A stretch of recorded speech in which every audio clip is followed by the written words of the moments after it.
करती हूँ। तुमने देखा है रोहन को?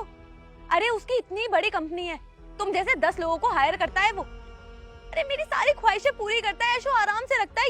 ये देख रहे हो, ये फोन पूरे 1.5 लाख रुपए का है जो उसने मुझे गिफ्ट किया है। और तुम्हारे साथ रह के तो एक एक रुपए के लिए तरसना पड़ता है मेरे को, घर ही नहीं चल पाता। देखो मैं तुम्हारे साथ नहीं रह सकती, अगर मैं तुम्हारे साथ रहूंगी तो मेरा फ्यूचर खराब हो जाएगा। मुझे तो भरोसा ही नहीं हो रहा है कि ये सब तुम बोल रही हो। अरे मेरी ही गलती थी जो 2 दिन के अटैचमेंट को प्यार समझ के बैठ गई। कॉलेज में थी, बच्ची थी, समझ में ही नहीं आया और घर वालों से लड़के मैंने तुमसे शादी करी। पागल हो गई थी मैं, एक एक चीज के लिए रोना पड़ता है मुझे। हमारा घर भी नहीं चल पाता ढंग से तुम्हारे पैसों से। देखो तुम्हारे लिए अच्छा ये होगा कि तुम यहाँ से चले जाओ। रोहन मेरा इंतजार कर रहा है, जा रही हूँ मैं। और मुझसे कांटेक्ट करने की कोई कोशिश मत करना, ये रिश्ता मैंने खत्म कर दिया। रिया तुम ऐसे मत करो, मेरी बात सुनो। रिया मेरी बात तो सुनो।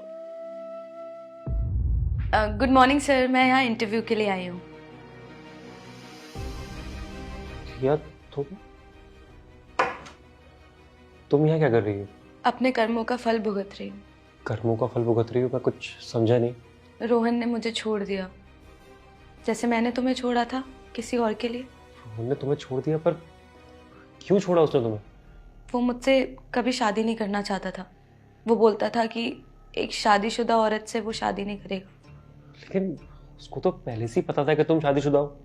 पर उसकी कभी नियत ही नहीं थी मुझसे शादी करने की। मैं ही पागल थी जो उसके पैसों के चक्कर में इतनी अंधी हो गई कि सही गलत देखना ही भूल गई।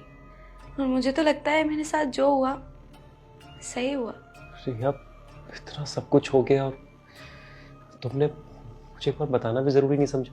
कैसे बताती, हिम्मत ही नहीं हुई कभी बताने की। मैंने जिसके साथ इतना गलत किया उसको कैसे बताती। और वैसे भी तुमने सुना है ना, जैसी करनी वैसी भरनी, वही हुआ है।